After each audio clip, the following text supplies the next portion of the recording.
함수의 개수 두 번째 문제풀이인데, 일단 지난번에 앞에서 했던 거에 이어서 문제 형태들을 한번 보자는 거지. 자, 첫 번째 문제부터 한번 보자. x에서 x로의 함수야. 근데 f1과 f4는 합쳐서 6으로 간다는 거야. 근데 여기에 두 번째 조건에 봐봐. 모든 원소 a에 대해서 fa는 a로 갈 수가 없다. 이게 무슨 말이냐면 f1은 1이 될 수가 없다는 거지. f의 2도 역시나 2가 될 수 없고, f의 3도 3이 될 수 없고, f의 4도 4가 될 수 없다. 이 얘기를 하는 거야. 그러면 x에서 x로의 함수 x가 1, 2, 3, 4야. x가 현재 1, 2, 3, 4로 되어 있는데, 문제는 f1 더하기 f4가 6으로 가려면, 자, 이쪽에다 하나 써볼까? f1 더하기 f의 4가 6으로 가려면 원래 합쳐서 6이니까 1과 5는 없잖아, 그지? 5가 현재 없으니까. 그래서 2와 4가 가능하긴 한데 f4는 4로 갈 수 없다라고 했기 때문에 얘는 빼자는 거야. 그지? 빼자. 그 다음에 다른 경우는 뭐냐면 3과 3으로 가는 거, 혹은 4와 2로 가는 것이 있다. 그러면 5하고 1은 당연히 없으니까 3과 3으로 가는 경우랑 4와 2로 가는 경우로 나누어 보자라는 거지. 1도 3으로 가고 4도 3으로 갔다라고 생각을 하고 난 뒤에, 이게 첫 번째 경우야. 첫 번째 경우. 여기 지금 문제는 1대1 대응이라고 또 해놨잖아, 그지? 1대1 대응이라고 해놨기 때문에 3과 3으로 갈 수는 있지만 현재 1대1 대응의 조건에 만족할 수 없기 때문에 얘는 또 버려야지. 그래서 첫 번째 경우는 버리고 두 번째 경우로 넘어가 보면 1은 4로 가고 4는 2로 갔다라는 거야. 그러면 나머지 원소 2와 3이 어디로 가야 되냐? 1로 가거나 3으로 가거나, 자, 이런 경우가 하나 있고, 또는 다른 경우가 하나 더 있다면은, 자, 잠깐 지우고 이렇게 반대 다른 경우는 얘가 1로 가고 얘가 3으로 갈 수 있지. 근데 아까 3이 3으로 갈 수가 없었잖아. 여기 3은 3으로 갈 수가 없다. 조건을 잘 보면서 따라가야 된다고. 그래서 여기에 나와 있는 요 대응 관계가 결과적으로 답이라는 거야. F1이 얼마로 간다? F1은 4로 가야 된다. 그 다음에 F의 2는 역시 3으로 간다라는 거. 이거는 경우의 수를 풀기도 하지만 어떤 조건에 대한 이해, 그지? 조건에 대해서 우리가 얼마만큼 이해하고 있냐, 실수를 줄여갈 수 있냐라는 걸 물어보는 거지. 자, 그 다음에 두 번째 경우는 집합 x가 있고 x에서 x로의 함수라고 돼 있어. 여기는 지금 보면 1대1이라는 말이 없어. 근데 x의 모든 원소에 대해서 이와 같은 조건을 만족한다. 사실은 이거는 이제 우함수라고 얘기하는 건데, 우함수라는 말을 잘 모를 수도 있지. 그래서 그냥 이렇게 한번 생각을 해봐. x에다가 1을 집어넣었더니, 자, 이와 같은 상황이 되고, x에다가 0을 집어넣었을 때는 이렇게 되지. 물론 x에다가 마이너스 1을 집어넣어 봐도 결과는 똑같기 때문에, 자, 이 말은 무슨 말이냐면 f0의 값은 정해져 있지 않다는 거야. f0은 정해져 있지 않다. 아무데나 가도 된다. 그지? 아무데나 가도 된다. 근데 요 첫 번째 조건에서 우리가 생각할 건 뭐냐면 f1과 f의 마이너스 1이 같다. 1과 마이너스 1에 대응된 함수값은 서로 같을 수밖에 없다라는 거야. 자, x에서 x로의 함수야. 마이너스 1, 0일이 있고 마이너스 1, 0일이 있는데 1이, 잘 봐, 1이 어디론가 가면 마이너스 1은 그냥 따라온다는 거지. 왜냐면 1과 마이너스 1이 같은 자리로 가야 되기 때문에 어떻게 생각할 거냐? F1을 결정해주고, 그지? F1을 일단 결정해 주는 거야. 그러면 F의 마이너스 1은 자동 결정이 된다는 거야. 자동. 결과적으로 무슨 말이냐? F1을 결정해 버리면 얘는 신경 쓰지 않아도 된다는 거야. 다시 한번 얘기하면 얘가 1이 어디론가 가잖아. 그러면 얘는 신경 쓰지 말자는 거야. 왜? 따라올 거잖아. 그래서 이제 경우의 수를 셀 때 1이 갈 수 있는 건 어디냐? 마이너스 1로 가도 되고 0으로 가도 되고 1로 가도 되니까 세 가지 경우가 있지. 그리고 마이너스는 뭐다? 신경 쓰지 말자는 거야. 자, 0은 아무데나 간다 그랬잖아. 마이너스 1로 가도 되고 0으로 가도 되고 1로 가도 되니까 역시 세 가지 해서 9가지의 경우의 수가 나온다. 이렇게 보라는 거야. 자, 다음 문제도 비슷한데 이번에는 1대1 대응이야. 자, 얘도 한번 더 보자. 얘도 다시 한번 마이너스 2를 넣어봐. 근데 이쪽으로 이렇게 넘겨서 보면 마이너스 2와 F2를 더해서 0이다 이런 뜻이거든.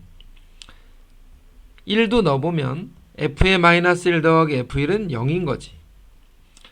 0을 넣어볼까? 0 더하기 0은 0이야. 마이너스 1이나 마이너스 1은 굳이 안 넣어봐도 돼. 자, 얘도 무슨 말이냐면 F2가 결정이 되면 F의 마이너스 2는 자동으로 부호가 반대인 것으로 결정이 된다. 두 번째 경우도 마찬가지야. F1이 결정이 되면 F의 마이너스 1도 부호가 다른 것으로 자동 결정된다. 자, 세 번째 거 학생들이 무심코 넘기는 경우가 있는데 이 F0이 0이니까 F의 0은 0인 거야. 자, 0은 0으로 결정이 되어 있다라는 거지. x에서 x로의 함수인데 마이너스 2, 마이너스 1, 0, 1, 2가 있고 마이너스 2, 마이너스 1, 0, 1, 2가 있는데 문제는 1대1 대응이면서 0은 0으로 결정이 되어 있다. 얘는 고정이 되어 있으니까 일단 그려놓고 봐라 이 소리야. 그런데 1이 잘 봐. 아까 얘기했던 것처럼 만약에 2로 가잖아? 그러면 1이 2로 가면 마이너스 1은 마이너스 2로 가야만 한다는 거야. F1이 결정이 되면 다시 뭐라고? F의 마이너스 1은 자동 결정이다. 그러니 얘는 신경 쓰지 말자. 따라서 자, 그림에서 얘는 어디로 갈 것이냐? 1대1 대응이라는 거 까먹지 말고 마이너스 2나 마이너스 1이나 1이나 2로 간다 이거. 네 가지. 그러면 얘가 어디론가 갔다라고 생각을 하고 자동으로 얘도 어디론가 간 거지. 그 다음 상황을 할 때 이렇게 상황을 그려놓고 봐. 2는 어디로 가야 돼? 2는 1이나 마이너스 1로 가야 된다. 두 가지잖아. 두 가지. 1이나 마이너스 1로 가야 된다. 하나가 가면 자동으로 마이너스 2도 결정이 될 거니까 2가 갈 수 있는 건 두 가지 경우밖에 없다. 그래서 8가지라고 얘기하는 거야. 8가지. 하나씩 하나씩 대응 관계를 생각해 가면서 풀어라 이거야. 자, 그 다음에 똑같은 문제인데 이번에는 1대1 대응이라고 써있지는 않아. 그지? 방금 전에 했던 것과 똑같은 식이야. 자, A에서 A로의 함수인데 마이너스 2, 마이너스 1, 0, 1, 2가 있고 마이너스 2, 마이너스 1, 0, 1, 2가 있는데 0은 방금 전에 했던 것처럼 0으로 갔다고. 그러면 1은 어디로 간다고? 마이너스 2, 마이너스 1, 0, 1, 2 5가지의 경우로 간다 이거야. 5가지. 왜? 1대1이 아니기 때문에. 그러면 방금 했던 것처럼 이렇게 간다고 치면은 마이너스는 신경 쓰지 않아도 돼. 왜? 얘는 여기로 갈 거니까. 자, 남은 거 2 남았잖아. 2. 2가 어디로 가야 돼? 아무 데나 가도 되잖아. 마이너스 1로, 마이너스 1로, 0으로, 1로, 2로. 그래서 2도 5가지가 된다. 자동으로 마이너스 1은 결정이 되니까 함수의 개수가 25가지다. 이 말이야. 자, 이번에는 문제 5번인데 집합 S가 부분집합 2개를 가져. 두 부분집합의 합은 S가 되고 두 부분집합의 공통인 원소는 없다. 이렇게 돼 있어. 그러면 집합 A와 집합 B를 한번 따로 원소들을 만약에 써본다고 치면 얘가 1이면 얘는 2, 3, 4가 돼야 되고 얘가 1, 2가 되면 얘는 3, 4가 돼야 되고 만약에 얘가 1, 2, 3이 되면 얘는 4가 되고 이러한 여러 가지 경우에 집합들에 대해서 생각을 해볼 수가 있는데 함수 A에서 B로의 함수가 역함수를 갖는다. 자, 역함수를 갖는다라는 표현을 우리가 어떻게 이해해야 되냐? 1대1 대응이어야 된다 이거야. 자, 역함수를 가질 때는 1대1 대응이 돼야 돼. 그러면 A집합의 원소가 하나가 되고 만약에 B집합의 원소가 3개라면은 어떤 문제가 발생하게 되냐? 1이 어디론가 가는 것은 문제가 안 되는데 역함수가 자 거꾸로 대응되는 상태에서 볼 때 2는 1로 갈 수 있지만 나머지 3과 4가 갈 자리가 없다는 거야. 그래서 집합 A와 집합 B는 원소의 개수가 어떻게 된다면 같아야 된다는 거지. 결과적으로 집합 A와 집합 B는 원소가 2개 이렇게 원소의 개수가 같은 경우만 가능하다라는 거지. 그지? 그래서 결과적으로 1, 2, 3, 4라는 S의 집합에 있는 원소들을 가지고 A집합과 B집합에 각각 원소를 2개씩 넣을 수 있는 방법을 생각해봐라 이거야. 그러면 A집합으로 만들 수 있는 집합들이 아직 그 경우의 수, 이 세는 방법을 모르는 학생들이 있을 수 있기 때문에 그냥 세워주겠다는 거예요. 자, 1, 2로 만들거나 1, 3이거나 1, 4이거나 아니면 2, 3이거나 2, 4거나 혹은 3, 4 해서 집합 A로서 만들어질 수 있는 방법의 수가 일단은 6가지의 집합이 된다는 거예요. A집합이 가능하다는 건 6가지다. B집합은 뭐야? 자동 결정이야. 그러면 이 중에서 하나를 그려보고 생각해봐자. A집합의 원소가 1이고 B집합의 원소가 3, 4라는 가정하에 자, 요런 가정하에 1대1로 대응되는 경우는 이렇게 가거나 대각선으로 가거나 2가지 경우가 있는 거지. 자, A집합이 1이고 B집합이 3, 4라면 2가지 경우가 있다. 근데 A집합의 가지수가 위에 보이는 것처럼 6가지 경우가 있기 때문에 그 각각의 경우들마다 6가지 경우들이 있어서 전체가 12가지라고 얘기하는 거지. 자, 집합 X에서 Y로의 이게 뭐냐면 공역과 치역이 같은 함수야. 공역과 치역이 같은 함수. 어렵지 않아. 기호만 잘 외우더라고. X에서 Y로 가는데 Y에는 7과 8만 있고 X에는 1, 2, 3, 4, 5, 6이 있어. 자, 대응될 때 어떻게 할 거냐면 1이 갈 수 있는 자리가 몇 개냐면 2개야. 2개. 7, 8. 7 또는 8. 2도 7 또는 8. 3도 7 또는 8, 4도 7 또는 8, 5도 7 또는 8, 6도 7 또는 8이라고. 그러면 각각의 경우들마다 2가지 경우가 있다. 이에 6승가지가 있다고. 64개가 있어. 64개. 근데 공역과 치역이 같으려면 7과 8을 우리가 공역이라고 말하고 이렇게 화살을 맞아야 치역이 될 거잖아. 근데 치역들 중에 몽땅 7로 가버리는 이런 경우가 이 안에 존재한다는 거지. 이 안에 존재한다는 거야. 그래서 모두 7로 가거나 모두 8로 가는 그런 두 가지 경우를 빼주는 게 공역과 치역이 같다라고 얘기하는 거예요. 자, 여기 지금 공역의 원소가 2개일 때는 쉬워.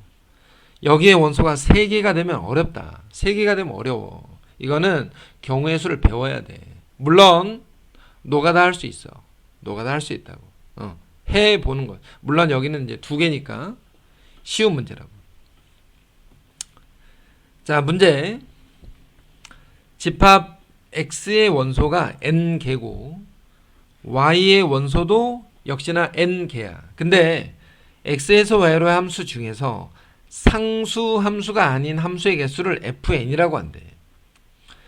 x1이 y1으로 대응되지 않는 1대1 대응의 함수를 gn이라고 한다. f3과 g4를 구해라. 자, f3이라는 게 뭐야? 무슨 말이야? 해석부터 해봐야지. f3은 여기 지금 n에다가 3을 넣었으니까 x집합의 원소와 y집합의 원소가 3개라는 거야. x1, x2, x3, y1, y2, y3. 자, 원소가 3개라는 거라고. 그런데 방금 앞에서 했던 것처럼 x1이 갈 수 있는 거 3개, x2가 갈 수 있는 거 3개, x3가 갈 수 있는 거 3개니까 3가지라고. 그 중에서 상수 함수는 아니었다. 그러면 몽땅 y1으로 가든가, 하나로 가는 거지, 몽땅 y2로 가든가, 몽땅 y3로 가는 그 3가지 경우를 빼줘라 하는 게 f3이야. 자, 얘가 f3이지. g4는 그러면 무슨 말이냐? 원소가 4개라는 거야. 4개. x에서 y로의 x1, x2, x3, x4 이렇게 원소가 4개가 있는데 문제는 뭐냐면 x1은 y1으로 대응되지 않는 1대1 대응을 찾아보래. 그러면 x1이 갈 수 있는 건 y1을 빼고 이 방향으로 갈 수 있네. y2에다가 내가 긋긴 했지만 y2, y3, y4 3가지. x1은 3가지. 그 다음은 x2가 어디로 가? 나머지 원소. 왜 x2는 y1으로 가도 되잖아. 1가지, 2가지, 3가지. 자, 3가지. 그럼 어디론가 갔다고 쳐. 그 다음은 얘는 또 몇 가지? 2가지. 1가지, 2가지지. 2가지라고 치자고. 나머지 원소 몇 가지? 남은 1가지로 간다. 이걸 G4라고 얘기한다 이거예요. 그러니까 이 7번 문제는 풀이가 어려운 게 아니라 문제에 대한 이해, 이 이해가 필요했다라는 거야. 자, 8번에서 한번 보자고. 우리가 8번 문제. x라는 집합에 대해서 x에서 x로의 함수였다. 자, 그림은 일단 좀 그려놓고 가자. 1, 2, 3, 4, 5가 있어. 여기에도 역시 1, 2, 3, 4, 5가 있는데 1대1로 가야 된다. 근데 요 나 조건에 보니까 뭐라고 돼 있냐면 얘가 0으로 간다는 거야. 그러면 f1이 1로 가거나 또는 f의 2가 3이 되는 경우를 얘기하는 거지. 1로 가거나 f2가 3으로 가는 거니까 f1이 1로 간 경우에 대해서 요 2, 3, 4, 5가 나머지가 요 밑에 있는 나머지로 가는 경우에 대해서 한번 1대1로 가는 경우는 얘는 4가지, 얘는 3가지, 얘는 2가지, 얘는 1가지지. 2는 하나, 둘, 셋, 넷, 4가지. 3은 하나, 둘, 셋, 넷인데 2가 간 자리를 빼야 되니까 4가지 중에서 3가지지. 자, 다시 한번 2가 가는 거 4가지, 3이 가는 거 3가지, 4가 가는 거 2가지, 5가 가는 거 1가지 이래. 자, 이거는 뭐냐면 F1이 1로 간 경우에 대한 1대1 대응으로 셌어. 여사건으로 하려고 했는데 여사건이 오히려 더 이해를 못하는 상황이 될 수도 있을 것 같아서 1, 2, 3, 4, 5가 있고, 자, 그림을 한번 봐봐. 이번에는 2가 3으로 간 경우에 대해서 한번 생각해 봐라. 그럼 2가 3으로 갔다는 건 1이 4가지, 3은 3가지, 4는 2가지, 5는 1가지가 되겠지. 그러면 1이 1로 가는 경우 또는 2가 3으로 가는 경우를 구했는데 이번에는 뭘 할 거냐면 이 안에는 1이 1로 가지만 2가 3으로 가는 경우가 이 안에 있다라는 거지. 이 안에는 뭐가 있어? 2가 3으로 갔지만 1이 1로 가는 경우들도 이 안에 있기 때문에 x에서 x로의 함수 1, 2, 3, 4, 5가 있고 역시나 1, 2, 3, 4, 5가 있는데 이번에는 1은 1로 가고 2는 3으로 간 경우를 생각해라 이거야. 그러면 3이 갈 수 있는 거 3가지, 4가 갈 수 있는 건 2가지, 5가 갈 수 있는 건 1가지 경우인데 이 경우를 빼주겠다는 거야. 이게 마치 합의 법칙이라는 거야. 합의 법칙. 1이 1로 가는 경우를 세고 2가 3으로 가는 경우를 세서 1과 2가 각각 1과 3으로 가는 경우를 빼자라는 거. 다시 한번 얘기하는데 A 또는 B의 개수는 A의 개수에서 B의 개수를 더해가지고 A와 B의 교집합의 개수를 빼자. 그냥 이 방법에 준해서 문제를 풀게 된 거니까 이 방법으로 접근하는 것이 오히려 마음이 편할